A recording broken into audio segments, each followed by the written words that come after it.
सामने साथी है। Gun gun gun gun.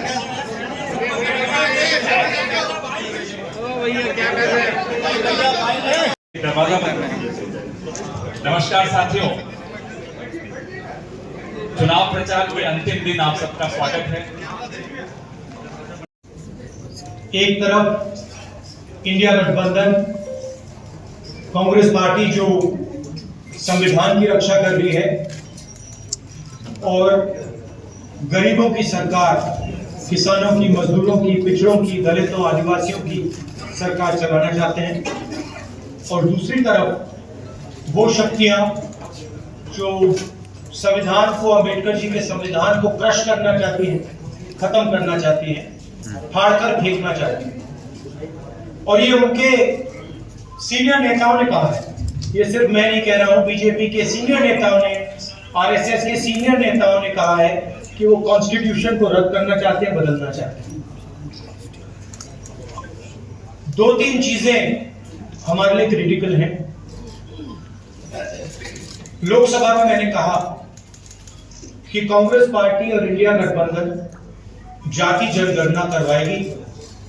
हम ये पता लगाना चाहते हैं कि इस देश में पिछड़े वर्ग के कितने लोग हैं, दलित कितने हैं, आदिवासी कितने हैं और उनकी भागीदारी कितनी है, कौन सी संस्थाओं में उनका पार्टिसिपेशन है, कॉर्पोरेट इंडिया में क्या पार्टिसिपेशन है, जुडिशरी में क्या पार्टिसिपेशन है। तो मैंने स्वयं लोकसभा में कहा कि जाति जनगणना को हम करेंगे, और वहीं मैंने कहा कि जो 50% का आर्टिफिशियल बैरियर लगा रखा है, जहां 50% पर रिजर्वेशन को रोक रखा है, इस बैरियर को, इस दीवार को कांग्रेस पार्टी और इंडिया गठबंधन तोड़ के परे कर देगी। प्रधानमंत्री झूठ बोलते हैं और कहते हैं कि मैं रिजर्वेशन के खिलाफ हूं। मैं रिजर्वेशन के खिलाफ नहीं हूं, मैं रिजर्वेशन को 50% से ज्यादा बढ़ाना चाहता हूं। और मैंने लोकसभा में प्रधानमंत्री को कहा कि आप बढ़ाइए, मैंने प्रधानमंत्री जी को कहा कि आप जाति जनगणना कीजिए, हम आपको पूरा सपोर्ट देंगे, और प्रधानमंत्री ने मेरा जवाब तक नहीं दिया। तो ये रियलिटी है। झारखंड में हमारी स्ट्रेटेजी है, फाउंडेशन उसका, यहां भी हम जाति जनगणना करेंगे और यहां भी हम रिजर्वेशन को बढ़ाएंगे, इंक्रीज करेंगे। एसटी के रिजर्वेशन को 26% से 28%, एससी रिजर्वेशन 10% से 12%, ओबीसी रिजर्वेशन 14% से 27%। हम ये कोशिश कर रहे हैं, बीजेपी के लोग इसको रोकते हैं, इसको रोक रहे हैं, इसको आगे नहीं जाने देते। हमारा जो मेन प्रोग्राम है, और मैं हर भाषण में कह रहा हूं कि नरेंद्र मोदी जी देश का धर्म, जमीन, जल, जंगल 3-4 बड़े अरबपतियों को देते हैं। अदानी जी को धारा में देने की कोशिश कर रहे हैं, 1 लाख करोड़ रुपए की जमीन है। झारखंड में अरबपतियों को माइन, जमीन, जल, जंगल देते हैं। हम गरीबों की सरकार चलाना चाहते हैं, हम अरबपतियों की सरकार नहीं चला। महिला, हर महिला बैंक अकाउंट हर महीने 2500 रुपए झारखंड की अगली सरकार देगी। ये हमारा फाउंडेशन है। झारखंड की हर महिला से कहना चाहता हूं और गरीब महिला से कहना चाहता हूं, जैसे ही हमारी सरकार आएगी, आपको बैंक अकाउंट में हर महीने 2500 रुपए मिलेगा। फूड सिक्योरिटी बहुत बड़ा मुद्दा है। 7 किलो हर महीने हर व्यक्ति को हमारी सरकार देगी, और गैस सिलेंडर के जो दाम नरेंद्र मोदी की सरकार ने बढ़ा रखे हैं, उसको हम 450 रुपए का कर देंगे। स्वास्थ्य योजना, राजस्थान में हमने ऐतिहासिक स्वास्थ्य योजना लागू की थी। 25 लाख रुपए तक का वहां पे हेल्थ इंश्योरेंस था, और बहुत सारे लोगों को फायदा हुआ। ऑपरेशन करवाना हो, हार्ट, पेट का, किडनी का, हार्ट का वाल्व बदलना हो, स्टेंट करवानी हो, गरीब से गरीब व्यक्ति इस योजना का फायदा उठा सकता था। वही एक्सपीरियंस हम झारखंड के लोगों को देना चाहते हैं और इसीलिए हम झारखंड के लोगों के लिए स्वास्थ्य बीमा योजना 15 लाख रुपए तक का हेल्थ केयर कवर, आप प्राइवेट अस्पताल में कोई भी सर्जरी करवा पाएंगे, चाहे दिल की हो, किडनी की हो, लिवर की हो, जॉइंट रिप्लेसमेंट हो, 15 लाख रुपए तक का जो बिल है झारखंड की सरकार आपके लिए उसका पेमेंट दे देगी। किसानों के लिए धान की एमएसपी आज 2,400 रुपए प्रति क्विंटल है। आने वाले समय में जब हमारी सरकार बनेगी 3,200 रुपए प्रति क्विंटल हमारी सरकार झारखंड के किसानों को धान के लिए देगी। और जो हमारे युवा हैं जिनको नरेंद्र मोदी जी ने बेरोजगार किया है नोटबंदी करके, गलत जीएसटी लागू करके, उनको हम कहना चाहते हैं कि हमारे चीफ मिनिस्टर ने कमिटमेंट दिया है कि अगले 5 साल में उनकी कोशिश होगी कि 10 लाख युवाओं को रोजगार दें। हम इसको पूरा समर्थन, अपना पूरा समर्थन देंगे और हमारी भी कोशिश होगी कि 10 लाख युवाओं को झारखंड में रोजगार मिले। 500 एकड़ के इंडस्ट्रियल पार्क हर डिस्ट्रिक्ट में हम बनाएंगे और डिग्री कॉलेज हर ब्लॉक में और प्रोफेशनल कॉलेजेस हर डिस्ट्रिक्ट में। ये हमारा प्रोग्राम है, इसकी पूरी फाइनेंशियल प्लानिंग हमने की है और जो यहाँ हम कह रहे हैं ये हमारा कमिटमेंट है, हमें झारखंड की जनता को देना। मैं लोगों को कहना चाहता हूं ये लड़ाई विचारधारा की लड़ाई है, संविधान को बचाने की लड़ाई है, रिजर्वेशन को बढ़ाने की लड़ाई है, किसानों की, मजदूरों की रक्षा की लड़ाई है, बेरोजगार युवाओं की रक्षा की लड़ाई है। एक तरफ कांग्रेस पार्टी जो अंबेडकर जी के संविधान को, गांधी जी के संविधान को, बुद्ध भगवान के संविधान को, नारायण गुरु बसवन्ना जी, फूले जी के संविधान को बचा रही है, संविधान की रक्षा कर रही है, और दूसरी तरफ आरएसएस और बीजेपी जो अंबेडकर जी के संविधान को खत्म करने में लगे हैं। और मैं यहाँ मीडिया के सामने कहना चाहता हूं कि कांग्रेस पार्टी का हर कार्यकर्ता, हर नेता ये कभी नहीं होने देगा, संविधान को हम कभी नहीं खत्म होने देंगे। धन्यवाद। एक सेकंड। अच्छा, ये झारखंड की सरकार का है पैसा, वो दिल्ली की सरकार दे नहीं रही है। लैंड कॉम्पेंसेशन का पैसा है, कोल रॉयल्टी का पैसा है, और ये झारखंड के खिलाफ बीजेपी की सरकार काम कर रही है। और झारखंड के लोगों को मालूम होना चाहिए कि नरेंद्र मोदी जी का, अदानी का पैसा नहीं है, ये आपका पैसा है, ये आपके डेवलपमेंट का पैसा है, शिक्षा का, स्वास्थ्य का पैसा है, और ये आपको मिलना चाहिए था, और बीजेपी ने आपको ये नहीं दिया, तो ये आपको मालूम होना चाहिए। सर और बात करें बीजेपी की, तो बीजेपी का पहले नारा था बटेंगे तो कटेंगे। अगर नया नारा आ गया एक रहेंगे तो सेफ रहेंगे। एक रहेंगे तो सेफ रहेंगे। और आपका सवाल क्या है? वही नारा आपका सवाल है कौन सेफ रहेगा और कौन एक रहेंगे। मैं आपको बताता हूँ, मैंने मुंबई में भी इसकी चर्चा की। हमने पुतलिया में देखा, हमने वहां पे पूरा नारा समझाया, सेफ दिखाया, और सेफ के अंदर धारावी का मैप था।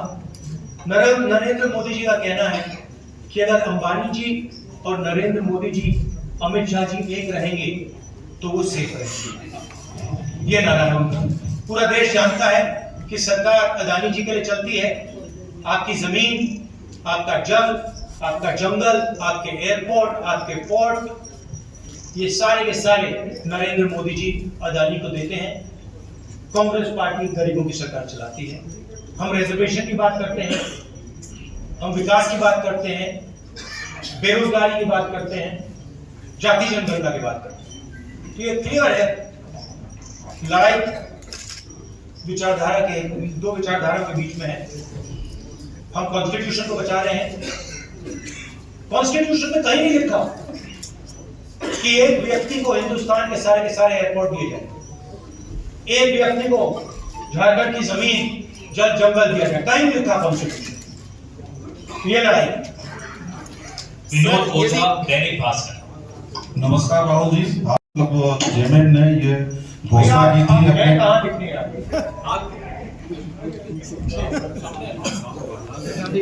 वादा किया था कि 5 लाख युवाओं को नौकरी हर साल देंगे, लेकिन इस मामले में और मामले में उन्होंने काफी काम किया है, इसमें दो मत नहीं है, लेकिन इस मामले में वो बिल्कुल ही पीछे रह गए।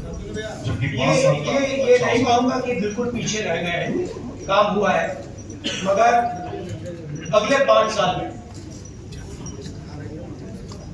एक्सेलरेटेड तरीके से काम होगा। हमारी सरकार, सब लोग जानते हैं कि जो बीजेपी की सोच है वो आदिवासियों के खिलाफ सोच है। झारखंड के चीफ मिनिस्टर बीजेपी ने अरेस्ट किया है। झारखंड के चीफ मिनिस्टर को डराने की कोशिश की है, धमकाने की कोशिश की है, फॉल्स एलिगेशंस लगाए गए हैं और झारखंड के चीफ मिनिस्टर पीछे नहीं हटे और उनसे ये इसीलिए किया जा रहा है क्योंकि वो आदिवासी। अंकित मिश्रा, पीटीआई। और ये मैं हर प्रदेश में कहता हूं, जो आपने बेरोजगारी की बात उठाई, उसका मेन कारण है कि नरेंद्र मोदी की सरकार ने नोटबंदी की और गलत जीएसटी लागू की, और ये दो चीजें, ये योजनाएं नहीं है, ये डेवलपमेंट प्रोग्राम नहीं है, ये छोटे व्यापारियों को, स्मॉल और मीडियम बिजनेसेस को मारने के हथियार। और ये नरेंद्र मोदी जी ने इसलिए किया है क्योंकि जो छोटे बिजनेस वाले हैं, छोटे व्यापारी हैं, स्मॉल मीडियम बिजनेस वाले जो इनोवेशन करते हैं, जो रोजगार देते हैं, वो खत्म हो जाए और अदानी अंबानी जैसे अरबपति चाइना का माल हिंदुस्तान में बेचे। तो ये नेशनल लेवल में इशू है और झारखंड की सरकार काम कर रही है, मगर माहौल बीजेपी के लोगों ने और पूरा स्ट्रक्चर बीजेपी के लोगों ने तोड़ रखा है। तो सच्चाई है कि हिंदुस्तान चाहे भी तो रोजगार पैदा करना आसान नहीं है, क्योंकि बैंक के दरवाजे स्मॉल और मीडियम बिजनेस के लिए बंद हैं, बैंक के दरवाजे अरबपतियों के लिए खुले हैं। 1 लाख करोड़ रुपया, 16 लाख करोड़ रुपया अरबपतियों का कर्जा माफ हुआ है, छोटे व्यापारियों का, किसान का 1 रुपया कर्जा माफ नहीं हुआ है। तो इसका मेन कारण ये है, मगर हमारे जो चीफ मिनिस्टर झारखंड के पूरा दम लगा के काम कर रहे हैं और हमारा पूरा सपोर्ट है उनके पीछे। सर, यदि महागठबंधन की सरकार, उसको कैसे देखते हैं आप सब? देखिए, मणिपुर में जो हो रहा है पूरे देश को मालूम है। 1.5 साल हो गए, 1.5 साल हो गए मणिपुर हिंदुस्तान का स्टेट है, मगर प्रधानमंत्री आज तक मणिपुर नहीं गए। और मणिपुर में मैं गया हूं, मैंने अपनी आंखों से जो हो रहा है देखा है। हमारी पूरी सपोर्ट है। हमने सरकार को कहा है कि जल्दी से जल्दी हिंसा को बंद कीजिए, मगर नहीं हो रहा है। और इसमें वेस्टेड इंटरेस्ट किसी का तो है। होम मिनिस्टर जी को अपना काम करना चाहिए, मगर किसी न किसी कारण होम मिनिस्टर अपने काम में इंटरेस्ट नहीं ले रहे। मगर जो मणिपुर में हो रहा है पूरा देश जानता है, बिल्कुल गलत हो रहा है और हिंसा को एकदम वहां पे बंद होना चाहिए। और एक बार फिर शांति आनी चाहिए। और जो मैंने कहा भारत जोड़ो यात्रा में, जो मैंने कहा 4000 किलोमीटर हम चले, कन्याकुमारी से कश्मीर, नफरत के बाजार, मोहब्बत की दुकान। हमने मैसेज दिया कि अगर आप नफरत फैलाओगे तो आग लगेगी, और बीजेपी के लोगों ने नफरत फैलाई है और इसीलिए आग लगती है। आग को सिर्फ कांग्रेस पार्टी मिटा सकती है, क्योंकि हम मोहब्बत की बात करते हैं, भाईचारे की बात करते हैं और हम नफरत को मिटाते हैं। अब भाषण में मैं कहता हूं, नफरत को नफरत नहीं हरा सकती है, नफरत को नफरत से नहीं काटा जा सकता है, इसीलिए हम कहते हैं मोहब्बत की दुकान। SRP मुकेश टाइम्स ऑफ नहीं, सबसे पहले ये फ्री की योजना नहीं है, ये न्याय की योजना है। अगर आप जब अंबानी जी को, अदानी जी को 16 लाख करोड़ रुपया दिया जाता है, तो मीडिया में कोई नहीं कहता कि ये फ्री की योजना है, तब आप कहते हो विकास की योजना है, विकास हो रहा है, देखो देखो अदानी जी का 16 लाख करोड़ रुपया माफ हो गया, देखो कैसा विकास हो रहा है। आप कहते हो, आप लोग कहते हो, मैं नहीं कहता। और जब महिलाओं को हम लाखों रुपए नहीं, 2,500 रुपए, 3,000 रुपए देते हैं, तो आप कहते हो फ्री की योजना है। क्यों? या तो आप कहेंगे कि वो भी फ्री का है, या फिर आप कहेंगे ये भी विकास की योजना है। पहली बात यह है। दूसरी बात, झारखंड के पास भी पैसा है, ये नहीं है कि झारखंड के पास बजट नहीं है, उस बजट से हम अपनी योजनाएं चलाएंगे। मगर हमने सरकार से विनती की है कि जो झारखंड का पैसा आपके पास पड़ा हुआ है, वो पिछड़ों का पैसा है, दलितों का है, आदिवासियों का है, किसानों का है, मजदूरों का है, तो वापस दीजिए। वो आपका नहीं है तो वापस दीजिए, और उस पैसे का भी हम प्रयोग करेंगे। हम दबाव डालेंगे, पार्लियामेंट में बोलूंगा कि झारखंड का पैसा भेजिए, और उसका भी प्रयोग होगा। मगर ये जो आप कहते हैं फ्री की योजना, ये गलत शब्द है, और मैं इसको सच बोलूं तो थोड़ा डिसरिस्पेक्टफुल है, क्योंकि हम अदानी को फ्री नहीं बोलते, और जब हम किसानों को कर्जा माफ करते हैं तो कहते हैं फ्री। हम मजदूरों को की मदद करते हैं, मनरेगा करते हैं, का पैसा देते, कहते हैं फ्री। फ्री नहीं। I am Mukesh from Times of India. Do you have any blueprint if you do a caste census? How will What's the question? आप कास्ट सेंसस की बात कर रहे हैं, बीजेपी कहती है कि कांग्रेस के पास कोई ब्लूप्रिंट नहीं है, अगर कास्ट सेंसस हो भी जाए कि कैसे रिजर्वेशंस उसको बढ़ाएगा। Do you have any blueprint for that? So first of all, UP and Congress came out with the idea of a caste census, and I consider it a mistake that we did not implement it then. I consider it a mistake. We have a government in Telangana and we have a government in Karnataka.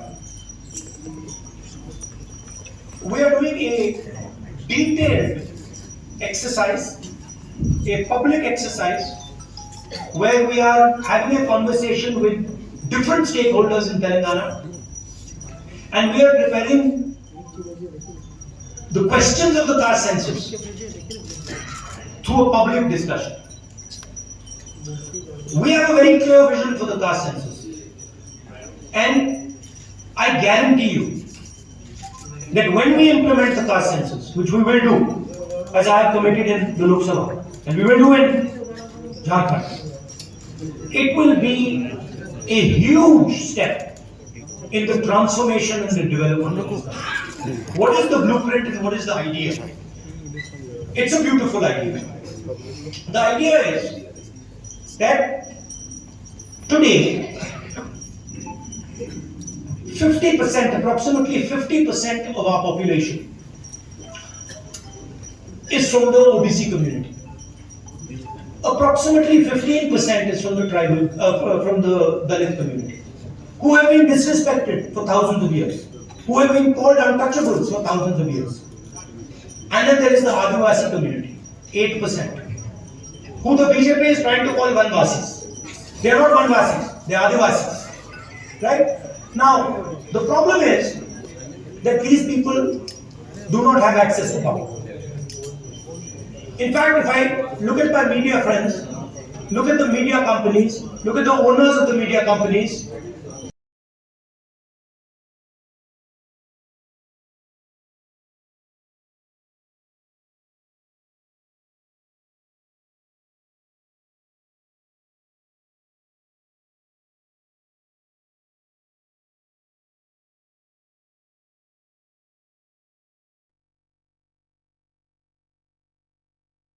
of these communities.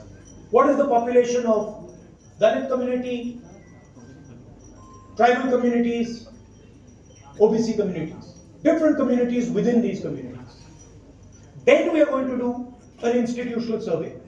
So then we are going to say, okay, now what is the participation of these people in the government of India, in the institutions of India, in institutions like the Fourth Estate, media, corporate India. We are going to check where are these people. Do they actually exist? Do they have power? We are also going to check how much of India's wealth is controlled by the Adivasis. How much of India's wealth is actually in Adivasis' hands? How much of India's wealth is actually in backward OBC communities' hands? How much of India's wealth is in Dalit hands? And then we will have a blueprint. We will have what in the 21st century is called gold data. We will have the data with which to make accurate, precise decisions. We will know that when 16 lakh crores are forgiven for 25 businessmen, that is money that has come from GST, that there is not a single OBC, not a single Dalit, not a single tribal person who got that money. This will become transparent, clear, it will be beautiful. Every person in India will know what access I have to power. How much, how is the wealth distributed, who has it? Right? When you go to a doctor, when you have an injury, you go to a doctor and he says to you, I think your leg is broken. Let's do an X-ray. What is he doing? He's getting data on your leg. He's checking, is there actually a break? Where is that break? And then once he's seen the break, he can apply medicine, he can do treatment. Caste census is going to give us the data to think about development in India effectively. And we have spent hours and hours and hours and hours coming out with the blueprint. We have it. So, and the BJP people have no idea even how to do this, even if they wanted to do it. Rahul ji, मैंने India TV से राहुल, तो मैंने अंग्रेजी में बोल दिया, हिंदी में भी बोलना है। नहीं चलेगा सर। नहीं चलेगा। देखा ना आपने वो थोड़ी मतलब मीडिया वाली बदमाशी शुरू कर दी। कहना की बात अंग्रेजी में बोलिए। नहीं देखिए, इन्होंने हमसे पूछा कि जाति जनगणना का ब्लूप्रिंट क्या है, तो मैं बताना चाहता हूँ। देखिए, तेलंगाना में और कर्नाटक में हमारी सरकार है और वहां पे हम जाति जनगणना के कॉन्सेप्ट को डेवलप कर रहे हैं। तेलंगाना में हम जनता के साथ डिस्कशन करके जो हमारे कास्ट सेंसस में सवाल जाएंगे वो सवाल हम डेवलप कर रहे हैं और बहुत बेहतरीन सजेशंस आ रहे हैं, जनता से आ रहे हैं और हम लाखों लोग से डिस्कशन कर रहे हैं। जाति जनगणना का आइडिया मैं आपको बताना चाहता हूं, झारखंड के युवाओं को बताना चाहता हूं। देखिए, हिंदुस्तान में कम से कम 50% पिछड़े वर्ग के लोग हैं। कोई जानता नहीं कितने हैं। और जो पिछड़े वर्ग के युवा हैं, मैं आपसे बात कर रहा हूं, आपकी आबादी कोई जानता नहीं है, आपकी भागीदारी भी कोई जानता नहीं है। दलित 15% है, आपकी आबादी लोग जानते हैं मगर आपकी भागीदारी कोई नहीं जानता। आपका पार्टिसिपेशन कितना है, पावर स्ट्रक्चर में आप कितने लोग हो, कोई नहीं जानता। आदिवासी 8%, बीजेपी आपको वनवासी कहती है, इंसल्ट, अपमान है आपका। आप 8% आपकी आबादी, भागीदारी कोई नहीं जानता। मगर जब मैं मीडिया के मित्रों को देखता हूं, कॉर्पोरेट इंडिया को देखता हूं, जुडिशरी को देखता हूं, प्राइवेट अस्पताल, प्राइवेट यूनिवर्सिटी, प्राइवेट कॉलेजेस, इनके मालिकों की लिस्ट देखता हूं, मुझे ना कोई आदिवासी दिखता है, ना कोई दलित दिखता है, ना कोई पिछड़े वर्ग। मीडिया के आप सबसे बड़े पत्रकारों की लिस्ट निकालिए, एंकर्स की लिस्ट निकालिए, वहां आपको आदिवासी नहीं मिलेगा, दलित नहीं मिलेगा, पिछड़े वर्ग का कोई नहीं मिलेगा। तो सवाल यह है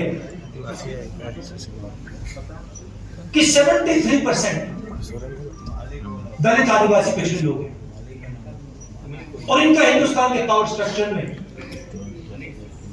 कितनी जगह है, कितना पार्टिसिपेशन है? इस सवाल का हम जवाब निकालना चाहते हैं। मैं जानता हूं कि नरेंद्र मोदी जी ने 20-25 अरबपतियों का 16 लाख करोड़ रुपया कर्जा माफ किया है, और मैं यह भी जानता हूं कि अगर हम उन कंपनीज के मालिकों की लिस्ट निकालें, उनकी सीनियर मैनेजमेंट की लिस्ट निकालें, जिन लोगों को करोड़ों रुपए की सैलरी मिलती है, उस लिस्ट में आपको एक दलित नहीं मिलेगा, एक आदिवासी नहीं मिलेगा, एक पिछड़ा वर्ग का व्यक्ति नहीं मिलेगा। मतलब हिंदुस्तान का उसमें रिप्रेजेंटेशन है ही नहीं। इसलिए हम जाति जनगणना की बात कर रहे हैं। इसलिए मैंने पार्लियामेंट हाउस में प्रधानमंत्री के सामने कहा कि देखिए हम करेंगे, हम पता लगाना चाहते हैं कि 73% के पास कितनी भागीदारी है, कहां कहां है ये लोग। मनरेगा की लिस्ट में मिलते हैं, मजदूरों की लिस्ट में मिलते हैं, लाइन लगी हुई। हम पता लगाना चाहते हैं हिंदुस्तान के पावर स्ट्रक्चर में कहां है जाति जनगणना का ये कॉन्सेप्ट, और ये क्रांतिकारी कॉन्सेप्ट है। इससे हिंदुस्तान की राजनीति हमेशा के लिए बदल जाएगी। क्यों बदलेगी? क्योंकि 21वीं सदी डेटा की सेंचुरी है। डेटा जो 20वीं सेंचुरी में तेल काम करता था, उसको ब्लैक गोल्ड कहते थे, अब डेटा वो काम करेगा। ये सोने से भी मतलब कीमती चीज है। हम देश का डेटा निकालना चाहते हैं, हम पता लगाना चाहते हैं कि इन संस्थाओं में ओबीसी कितने, दलित कितने, आदिवासी कितने। हम पता लगाना चाहते हैं कि हिंदुस्तान में जो धन है, जो जीएसटी है, वो कहां जा रहा है, किसके हाथ जा रहा है। सिर्फ अरबपतियों के हाथ जा रहा है या गरीबों के हाथ जा रहा है, किसानों के हाथ जा रहा है, और ये कौन है? तो एक प्रकार से मैंने कहा, आप डॉक्टर के पास जाते हो, डॉक्टर एक्सरे लेता है, आपकी हड्डी का एक्सरे लेता है, वो क्या है? वो डेटा है कि भैया फ्रैक्चर है, कहां कहां फ्रैक्चर है। ये हम जाति जनगणना से करना चाहते हैं। जाति जनगणना का कॉन्सेप्ट मैं आपको बताता हूं, और जो ओबीसी युवा है, दलित, आदिवासी और गरीब जनरल कास्ट के लोग, ये आपके लिए जरूरी है। माइनॉरिटीज के युवा, ये आपके लिए जरूरी है, समझना जरूरी है। क्योंकि ये सारे जो रास्ते बंद हो रखे हैं आपके लिए, जो बेरोजगारी फैल रही है, जो महंगाई बढ़ रही है, ये इसलिए हो रहा है क्योंकि आपका पूरा का पूरा धन 20-25 लोगों के हाथ में जा रहा है। छोटे व्यापारी, जो सर ने भी बोला, छोटे व्यापारी जो देश को रोजगार देते हैं, खत्म किए जाए। तो ये हमारा लक्ष्य है।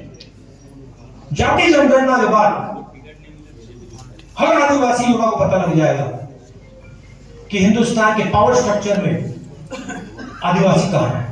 हर दलित को, हर पिछड़े वर्ग के व्यक्ति को पता लग जाएगा कि हिंदुस्तान के पावर स्ट्रक्चर में मेरा भाई कहां है, मेरा पिछड़े वर्ग का कौन कौन कहां है, सब ट्रांसपेरेंट। और उसके बाद हम सचमुच में डेवलपमेंट की बात कर सकेंगे। उसके बाद हम सचमुच में एक नए तरीके से हिंदुस्तान में विकास ला पाएंगे। ये जो हमारा सिस्टम है, जो आज सिस्टम चल रहा है, जो नरेंद्र मोदी जी वाला है विकास का सिस्टम, जो मैंने आज आपको सेफ दिखाया, वो फेल हो गया, खत्म हो गया। ये किसी काम का नहीं है।